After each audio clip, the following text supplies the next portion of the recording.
Vamos lá para mais um bloco, vamos dar continuidade ao conteúdo, né? Vamos lá. Agora nós vamos falar sobre suítes de escritório. Também conhecido como pacotes de escritório, né? O conjunto de sistemas aplicativos com funcionalidade de edição de texto, planilhas eletrônicas, apresentação de slide, banco de dados, entre outras, né? Então, ou seja, essa apresentação aqui nós fizemos com a suíte de escritório. O trabalho que a gente vai fazer, né, digitado ali no Microsoft Word ou em outro editor qualquer, né? Vamos utilizar uma suíte de escritório para poder fazer todo o texto. Por isso usamos suíte de escritório, porque temos várias plataformas, temos elas pagas, temos elas livres, né? Então, por isso a gente vamos falar suíte de escritório que vai abranger toda e qualquer aplicação. Existe também suas plataformas que disponibilizam esse serviço de forma online, que temos elas como o Google Docs, o Microsoft Office. Eles são instalados, não são instalados, são usados via navegadores, mas geralmente não são cobrados em bancas, né? Então, mas eu tenho lá no Google, tem o Google Docs que eu posso digitar os arquivos, tem o Google Planilhas, né? Então temos toda essa suíte de escritório também, a Microsoft tem a dela, né? Integrada ali ao Outlook. Então, mas geralmente essas formas de utilizar não são cobradas em bancas, né? Eles cobram mais as pacotes da Microsoft, né? E também do Linux, né? As principais suítes de escritório que nós temos, né? Microsoft Office, né? Você vai ver muito MS, e você já sabe. Microsoft Office, seu nome será substituído por Microsoft 365, né? Os mais antigos temos lá o Word 2016, 2010, né? E agora, nessa última versão, é Microsoft 365. LibreOffice, né? Uma nova versão do software livre, BR Office ou Open Office, né? Ela é um software livre, ou seja, é de graça, você pode usar de graça, não tem cobrança, né? Mas geralmente a maioria das pessoas preferem, às vezes, instalar o Microsoft Office, né, no Linux, porque é muito mais amigável, né? Às vezes você acaba usando para outras aplicações, você às vezes está usando o Mac e quer levar para o Windows, né? Então, às vezes prefere uma plataforma ali que você consegue usar tanto em Windows quanto em Mac, né? Temos o Lotus, né? É um software livre da IBM também, pouco usado, mas como a gente está exemplificando aqui, a gente vai mostrar um pouquinho de todos, né? Mas geralmente nós vamos trabalhar em cima da Microsoft Office, né? Que é o que geralmente é cobrado pelas bancas. E também do Linux sempre, às vezes, é cobrado também, comandos, atalho, sempre tem questão com isso, né?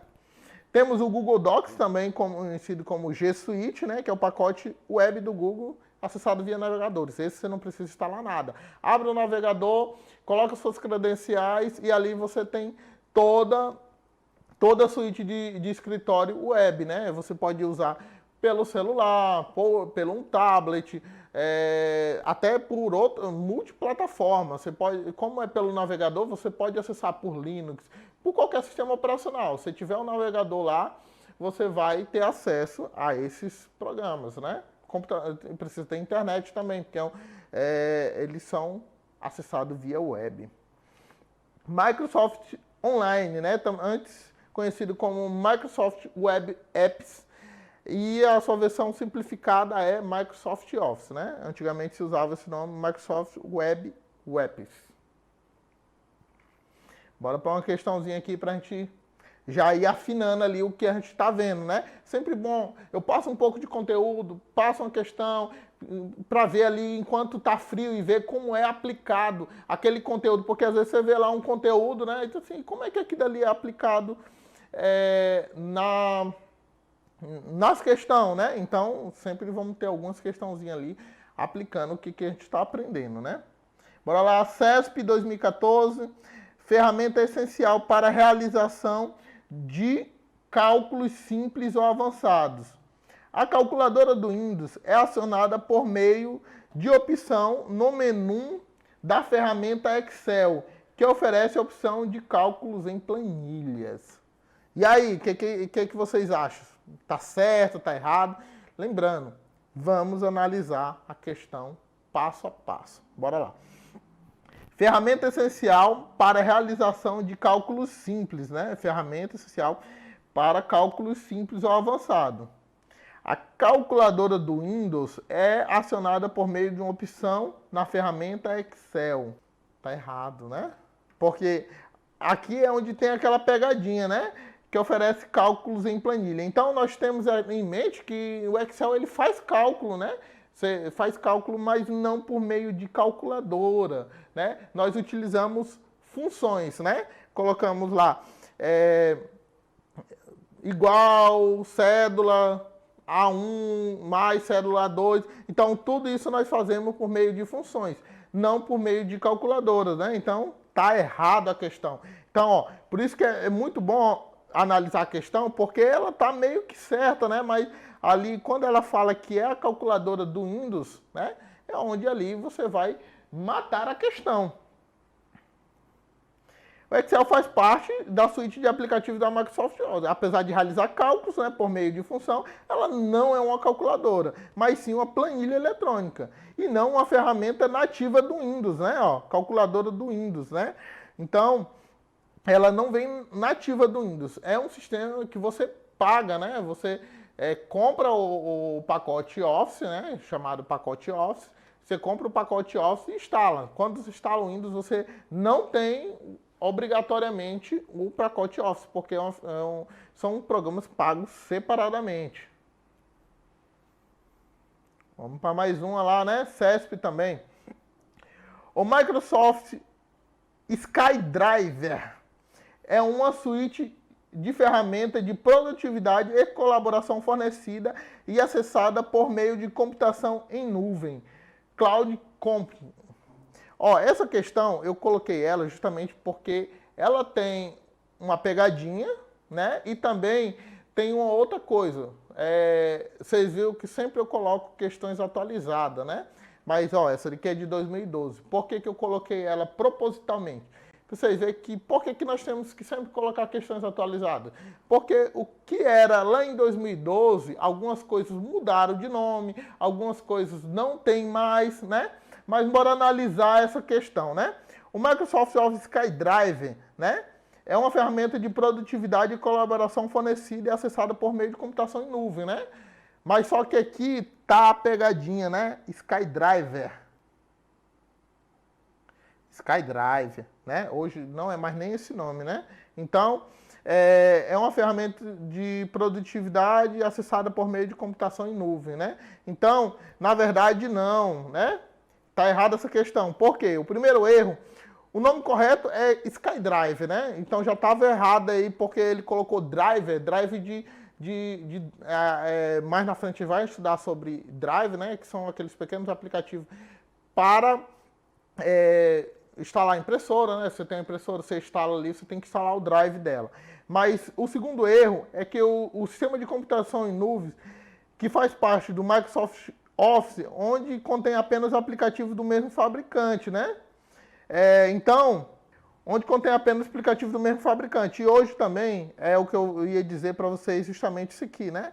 O SkyDrive não existe mais. Hoje nós usamos o OneDrive. Então, essa questão aqui nem vai ter, mas o que eu quero dizer para vocês é que às vezes uma letrazinha pode fazer toda a diferença, né? Porque aqui SkyDrive não é um programa, né? O programa é SkyDrive, como temos aqui.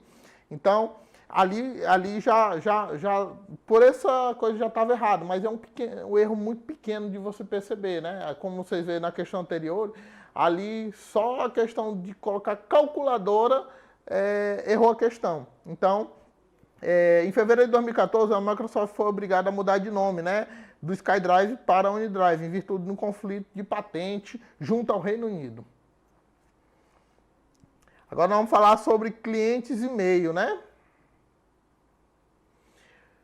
Também conhecido como software de e-mail, né? Eles são aplicativos instalados no sistema pelo usuário para gerenciar a conta de e-mail, né? Você viu que agora há pouco a gente falou um pouco sobre web e-mail, né? Que é onde você entra no navegador, coloca suas credenciais e tem acesso ao seu e-mail. Clientes e-mail ou software de e-mail é outra coisa, né? É um programa que você instala, né, no computador e por ele você consegue baixar todos os seus e-mails para o computador e ali você faz todo o gerenciamento. Você pode criar sua assinatura, né? Você pode agendar uma hora para enviar um e-mail, pode fazer uma mala direta, né? Você pode fazer muita coisa ali com gerenciador de e-mail. Geralmente se usa gerenciador de e-mail em grandes corporações, né? Às vezes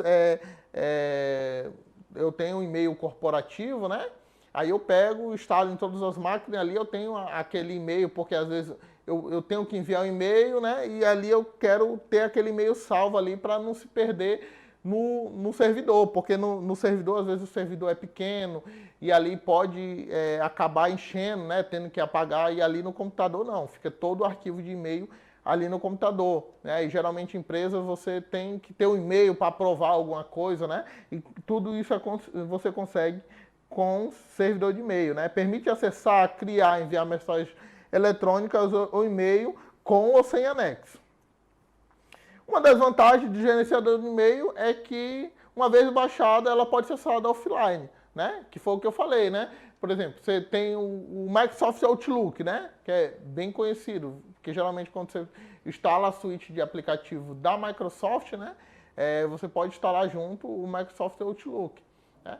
Então você vai ali, você baixa os seus e-mails e você está num voo que não tem acesso à internet durante o voo e você quer ali ficar olhando seus e-mails, porque uma vez baixado você vai ter acesso a ele com ou sem internet.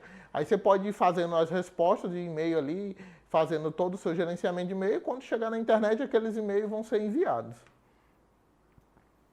É possível cadastrar mais de uma conta de e-mail, né? Às vezes você tem várias contas de e-mail e você quer ali que você quer gerenciar tudo aquilo, né? Eu quero tudo em um só lugar, não tem que ficar acessando um, acessando no outro, né?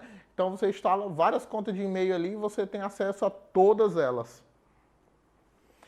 Gmail, Outlook e Yahoo são provedores de conta de e-mail e não gerenciadores de conta de e-mail, né? Essa é uma diferença bem básica, né?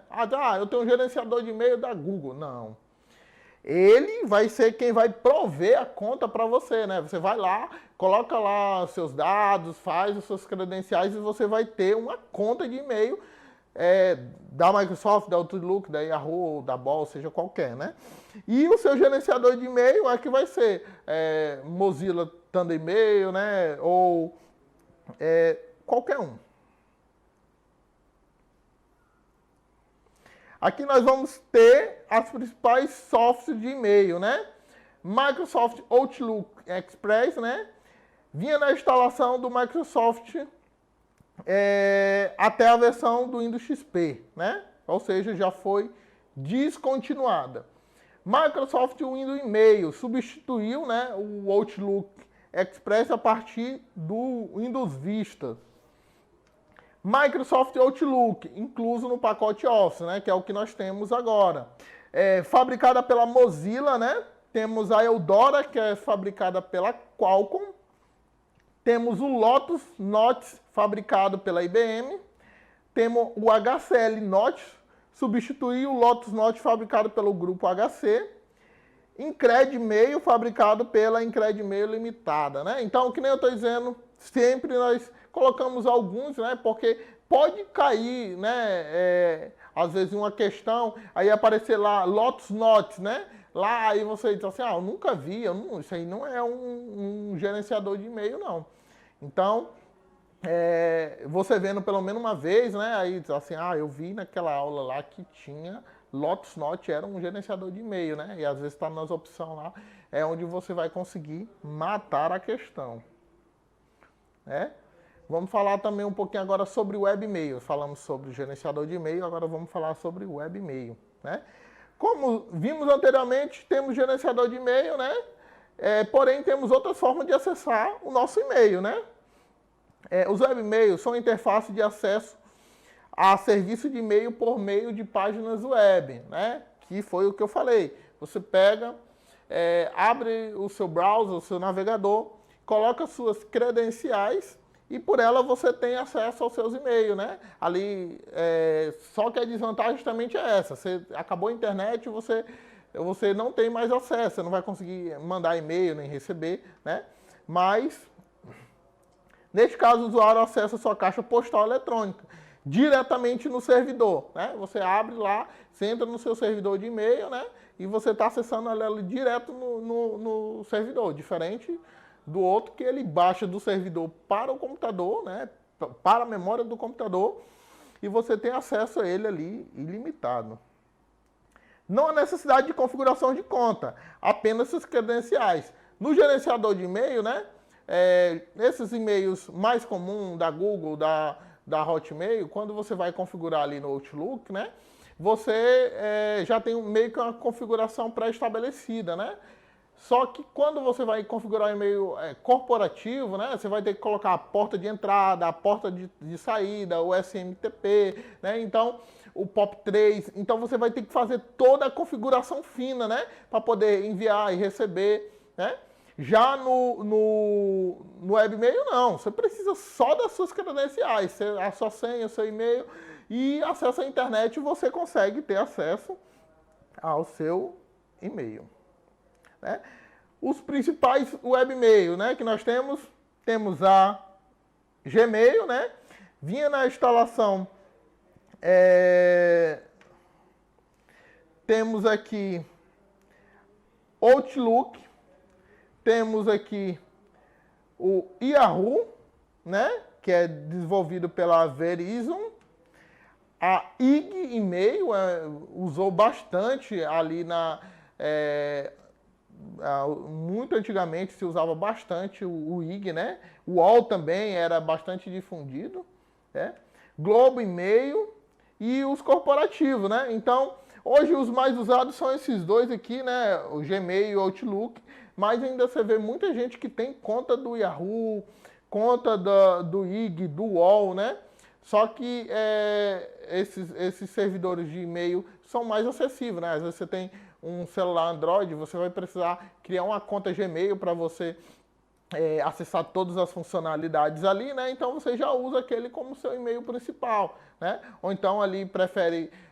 tem muita gente que gosta da plataforma da Microsoft, justamente porque também no computador, né, nos sistemas mais atuais do Windows 10 em diante, é permitido você usar a sua conta da Hotmail, né, vinculada ao seu Windows, né, e ali você tem todos os serviços integrados ali.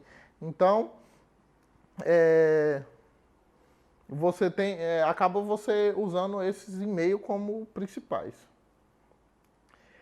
Vamos falar um pouco sobre utilitários. Utilitários são software voltado a atender necessidades do sistema operacional, auxiliando na manutenção, segurança e gerenciamento dos sistemas operacionais, né? Então, hoje o Windows ele tem vários sistemas utilitários, né? Que ele auxilia em toda aquela manutenção, segurança, né? Que vem ali direto no sistema operacional. Um dos principais utilitários que temos, né? Tem o WinZip, o WinRAR, gzip, né? Que são usados para descompactar arquivo. Geralmente, quando você vai mandar um e-mail, você vai mandar uns arquivos que são muito grandes, né? Você compacta ali com o WinRAR, o WinZip, né? E para mandar, então você tem que ter aquele utilitário ali quando você recebe o e-mail para você descompactar. Então, desfragmentador de disco, hoje em dia não se usa muito, mas lembro muito bem que no Windows 7 geralmente diz, você tem que ir lá e desfragmentar o seu disco, né? O Windows o Windows ali, antes do Windows 7 ali, usava muito essa técnica de desfragmentador de disco, né? Ferramentas de backup, né? Firewall, né, que sabemos que é para gerenciamento de segurança, né? A gente precisa ativar o firewall ali para evitar ataques. Gerenciador de arquivo, né, que é o Windows Explorer. No Windows, o Finder, que é da Apple, e o Concatenator, que é do Windows. Né? Então, cada plataforma tem o seu gerenciador de arquivo, né? E o ScanDisk, né?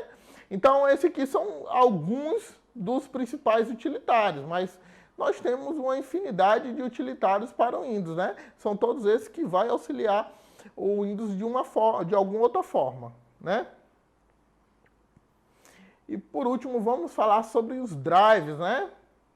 Os drives são softwares que o sistema operacional usa para se comunicar com dispositivos de hardware, tais como as impressoras, scanners e webcam, né? É muito comum, às vezes, você comprar uma webcam nova, comprar uma impressora, né? E coloca ali. Hoje, com sistemas mais atuais, né? Windows 10, Windows 11, ele já tem uma gama de drives, né? Um pacote de drives ali dentro do sistema. Às vezes, você coloca uma impressora ali, ela já reconhece, né?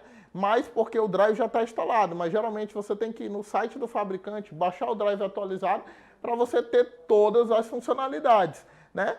O scanner da mesma forma, um webcam. Então, todos os periféricos que são conectados ao computador, você vai precisar de um drive para o sistema operacional conectar com aquele periférico, né? Tem alguns periféricos que nem necessita, né? Por exemplo, um fone de ouvido, você vai conectar ali e ele vai funcionar direto. Mas se às vezes você for colocar uma placa de vídeo externa, uma placa de vídeo USB, né? Então você vai ter que ter o drive para se vocês assistiram às aulas anteriores, viu a gente falando sobre onboard e offboard, né? Eu instalo uma placa offboard. Quando eu instalo a placa, eu tenho que ter o drive daquela placa, daquele periférico para ele se comunicar com o computador. Os fabricantes de hardware que desenvolvem, né, os próprios drives, de acordo com o sistema operacional que ele pode ser instalado. Então, eu sou o fabricante, sou HP, né? Um exemplo. Eu sou HP, eu fabrico impressora, então eu tenho que fabricar meu próprio drive, né? Por exemplo, impressora nova, eu quero que ela funcione ali do Windows 7 em diante. Então eu vou fazer o drive para o Windows 7, o drive para o Windows 10 e o drive para o Windows 11, né? Porque existem drives que são comuns, né? Eu posso usar o mesmo drive em um sistema operacional diferente. Já outros não, assim como sistemas que não são multiplataforma, né? Eu tenho um webcam que ela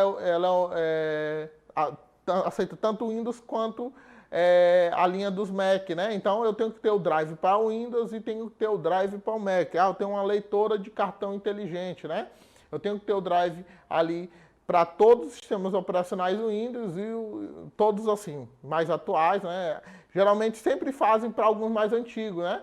Mas sistemas que são descontinuados, eles já fazem dali em diante, né? Porque geralmente, um Windows XP, você não vai encontrar drive de impressor ou de produtos atuais para um Windows XP, porque é um sistema que já está muito defasado, geralmente você não vê mais em uso no mercado.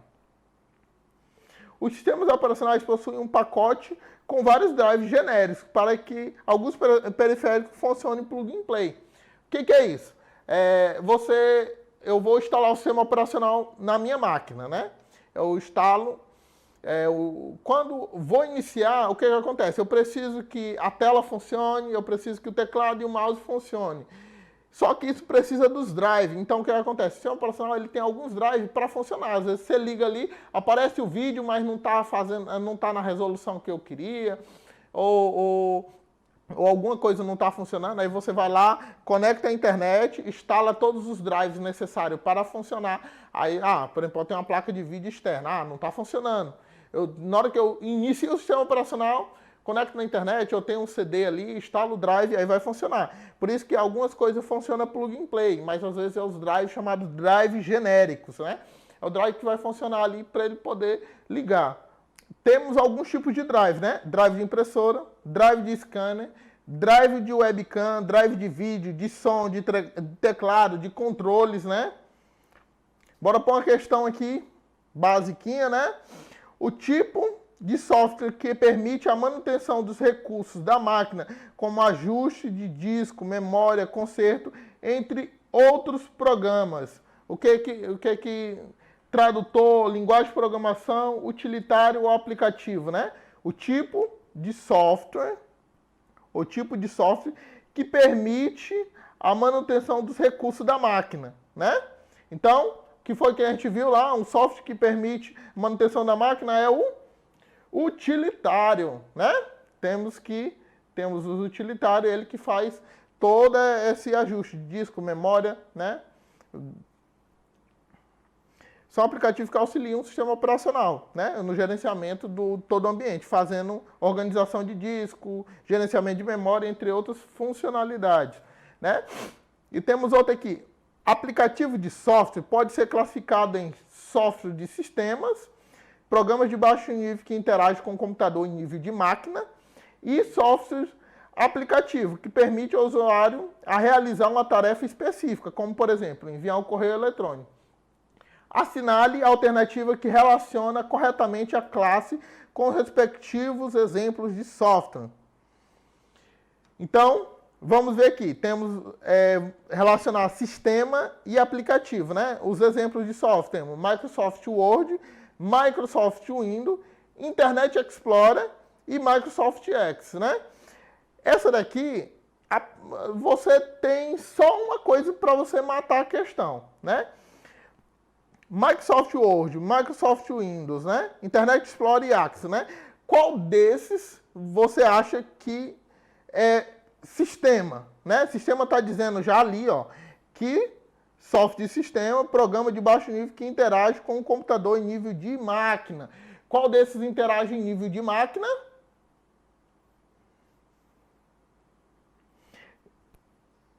Bora seguindo aqui de um por um, né? O Microsoft Word, o que ele é? Ele é um aplicativo, né? Porque ele roda dentro do sistema operacional. Microsoft Windows é justamente o que nós estamos falando, né? Software de sistema de um programa de baixo nível que comunica com a máquina, né? O sistema operacional é quem faz aquela primeira comunicação. Então nós temos que Internet Explorer, também é aplicativo, porque roda no sistema operacional, e o Microsoft Access também. Então, o único que a gente vê que comunica a nível de máquina é o sistema operacional. Todos os outros são aplicativos.